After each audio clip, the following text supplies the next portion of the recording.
G'day, this is Brian Venton here with another My Town Media opinion piece called A Duplicitous Motive. A friend asked me recently when I was going to do another opinion piece on the Townsville Council, and I replied that I didn't think I would need to. Well, that was until the ordinary meeting of Council on the 3rd of July. Let me explain.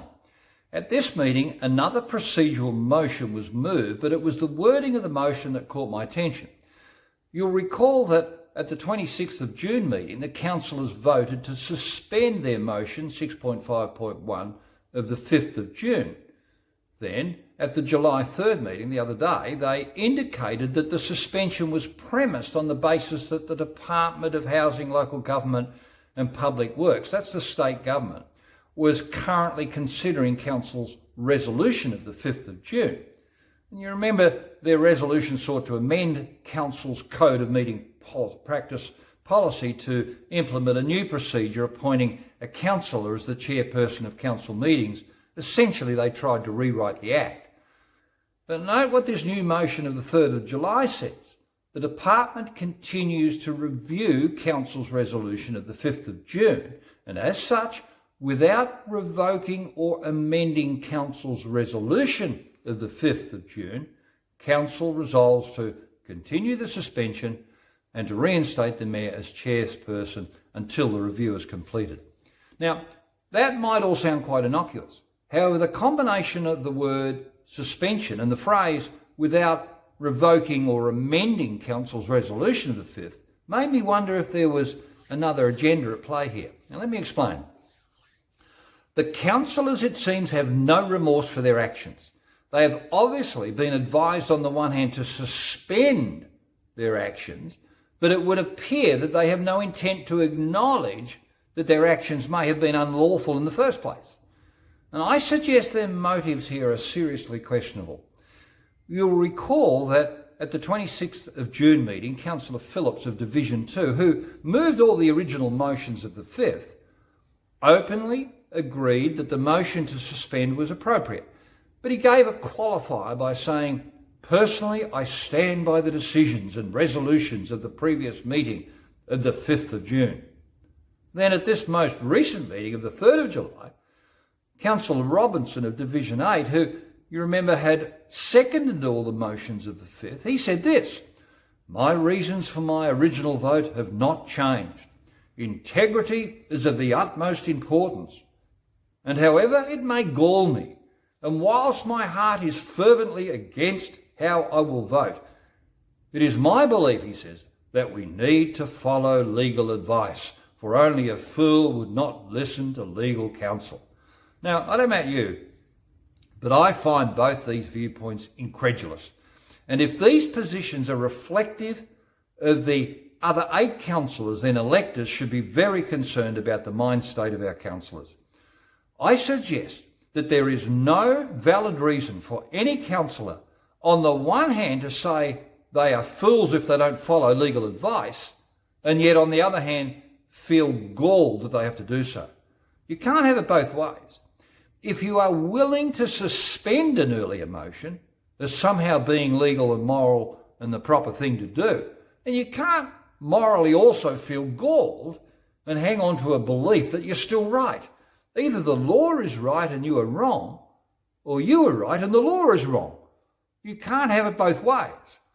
And it seems morally duplicitous to acknowledge the need to suspend an unlawful act, but somehow find it impossible to acknowledge councillors may have got it wrong in the first place.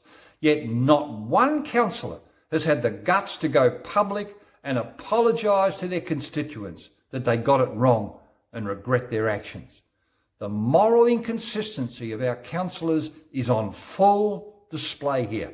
And instead, they are waiting on the OIA and the Minister to make a judgment on the morality of their actions. It's unbelievable. This made me wonder, though, if there was a duplicitous motive lurking somewhere in the background. Now, this may sound far-fetched, but hear me out. I'm suggesting that Townsville could be being used as a test case under the cover of mayoral upheaval to get the state government to legislate a change in the role of all mayors in Queensland to being little more than fulfilling ceremonial and civil functions. In other words, divesting all mayors in Queensland of being the chairperson of all committees and simultaneously being able to move motions like they did on the 5th in Townsville to completely hobble the mayor and curtail his impact. Now let me suggest to you the implications if the minister decides to stand with Townsville councillors in their intent to change the Act.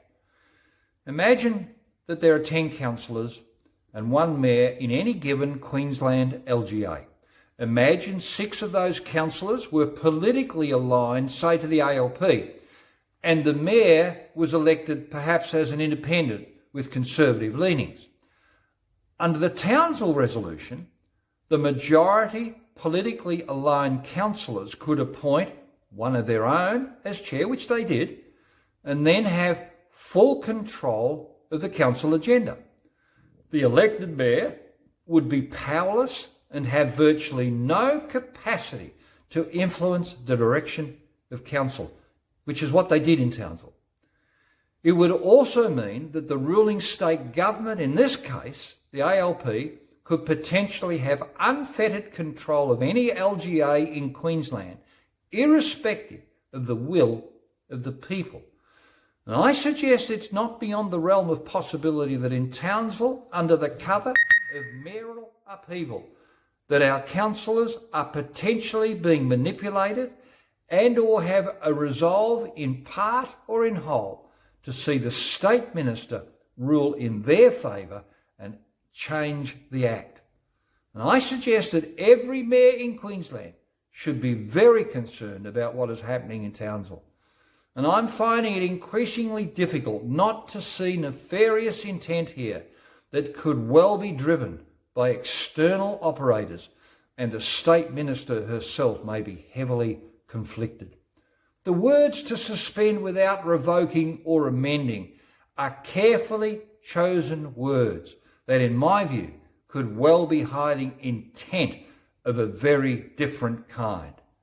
Now, these views are an expression of my honest opinions, and time will tell if I'm right. Thanks for watching, and remember, the things that appear are not always as they seem. Bye.